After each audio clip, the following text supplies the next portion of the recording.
Welcome to AFTV. Energy there. I've got my guy James B with me. Nice doing a fan cam. This is nice. I feel like I'm about to start a live, but instead of doing a fan cam, 1-0 to the Arsenal. 1-0. So obviously, come on, back-to-back wins. Obviously, we haven't beaten Arsenal since 2017. The last one was that 2-0 win. So it's nice. It's a good feeling. You know what I mean? It's good for the boys. I feel like the first half was awful. Just to drop a little stat, which we're gonna go into tomorrow. We had no shots on target in the first half. Not good. It was awful to watch. But then again, done the dirty work. We got a goal, and yeah, we won. What was your thoughts on it, James? I know we're gonna have a segment for Emile Smith Rowe, so guys, just be ready for that. And he deserves it as well. But yeah, James. Wow, I got to say, look, it wasn't anything spectacular. It didn't blow me away. I'm just so happy we won. I'm so happy we followed up the Chelsea winning performance with another performance to be proud of. The first half, not great. We looked scared of conceding as well as looking just a bit toothless up front, and you could see that. The one consistent that was good from the first half to the end of the match, I thought, were the centre-backs. And actually the defence. I thought Bellerin and Tierney did really well today. Yeah. And I thought Holding and Mari was superb. I mean, wow. I mean, what a weirdly wonderful partnership they've put together in 2 games. They're a bit shaky against Chelsea, who caused you more problems. And this was a weakened Brighton team. Like, let's be real. Like, they didn't have some of the players we expected to see. But you still got to go out there and then beat what's in front of you. And I thought they were fantastic, Holding and Mari, in distribution as well as just the defensive side of the game. Second half, clearly Arteta got stuck into them or gave them something at half time, because they came out just looking so much better. I mean, Saka, who was given a real sort of physically rough time in that first half, I thought looked superb in the second half, and the goal came from his skill and tenacity and his will to keep going. And Lacazette, what a great finish. He was really unfortunate to be starting. What an amazing Tell us how difficult that is. As a striker, tell us how difficult that finish is.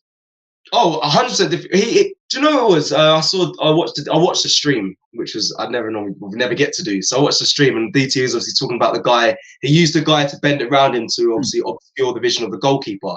But I don't know if people saw, but there was 2 players that were in the way. And for him to get around them both and then put it in that corner, it's class. And not even just that, 21 seconds of coming onto the pitch. To take a chance. Normally it takes a striker to start firing properly off the bench. It takes a couple touches, but boy, you got to give it to Lacazette.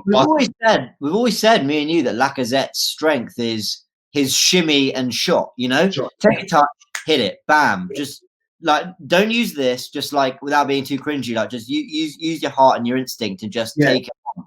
And I was delighted for him. He was unfortunate. I'll bring one negative up as we're on the topic of strikers. I thought Aubameyang really, really struggled today. It wasn't just what he did in front of goal, because you can miss chances. That's okay. He's not had many, but he's not missed many this season. But it wasn't that. It was more his hold-up play. He didn't look sharp. You know, he'd dribble and it sort of the ball go out of play, and you're like, come on, like I want. Show me that oomph, and I know that's never been his style. And a lot of people say that, well, Aubameyang's never been like that. You never had a problem with him when he was scoring goals. I'm like, yeah, because he was scoring goals. But when you're not doing the bit you're in the team to do, you've got to show something else. And I think that's what a Lacazette or a Martinelli give you when they're not at their best. You kind of know that their grit is there. So like, it's not even about grit. It's not even about getting really stuck in and tackling and all that. It's not even about that for Aubameyang. I think it's more that there was a moment where Xhaka passed it off the pitch. And I know everyone's reaction is, Xhaka, what a poor pass. But I actually think, well, in our household anyway, we went, nah, that's Aubameyang. Aubameyang wasn't on his feet. I remember that bit. I was talking about, You know what I mean? He was flat-footed, and it's little moments like that. So I thought he really struggled, but it was his first start in a while. What other positives? I mean, should we go on to Smith Rowe? Yeah, wait, before we go on to Smith Rowe, because So guys, if you're AFTV, if you're regulars, you'll probably know we do a show, we review stuff, we review the games. We're gonna review this in the morning, but I need you to bank this quickly.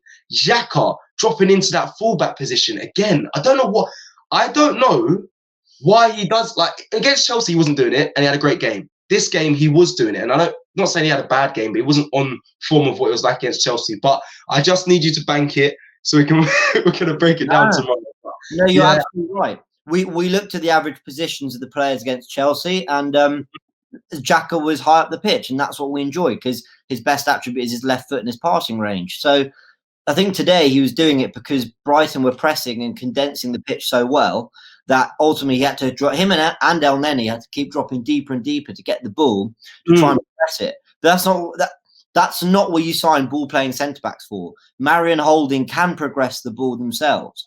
Tierney can progress the ball. You don't need Xhaka and Allen to keep dropping in there.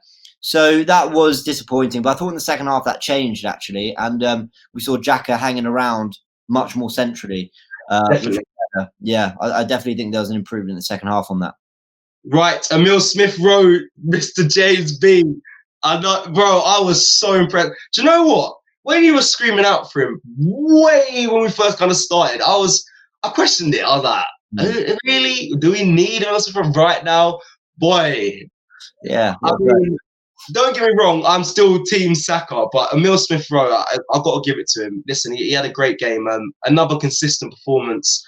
It just shows, and it's just the trust. All he needed was the trust, and it works well, you know.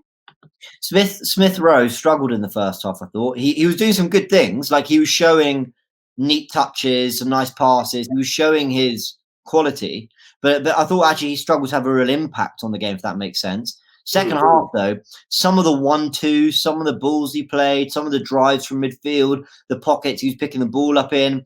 I keep saying it. You just put someone of that profile in. I'm not talking a League 2 number 10. Smith-Rowe has been one of the most exciting talents in the academy for a long time. He's clearly got something about him. He clearly had the talent. Just give him a go in that position. See what he can do. See if he can give us a different dynamic. In the second half, him and Saka really came alive. I thought Martinelli struggled today, if I'm honest. But that's okay because he's just coming back from injury and he's young. And Smith-Rowe and Saka picked up the mantle. They went with it, and I thought Smith-Rowe was excellent. I like the yellow card for Dunk because of his drive forward, the little 1-2s with Bellerin. When the ball wasn't on and the run wasn't on, he turned back and he played backwards but sensibly. I really enjoyed him, man. I mean, look. We need to sign a 10, a creative midfielder, an attacking midfielder, someone who's going to alleviate the pressure off Smith-Rowe. But in the meantime, he's absolutely doing the job brilliantly. And he should get some game time in the middle, off the left, maybe with someone more experienced who does a similar thing on his wavelength. And hopefully he'll get even better. But he was absolutely class today. I've got to say, I was so impressed. I thought Saka got man of the match on the Amazon coverage, but I thought Smith-Rowe was our best player today. Really, I really did. Perfect. Listen, James, thank you for taking the time and speaking with me. And I'll see you in the morning. Man, it's been good. We won 2 in a row, man. 2 in a row.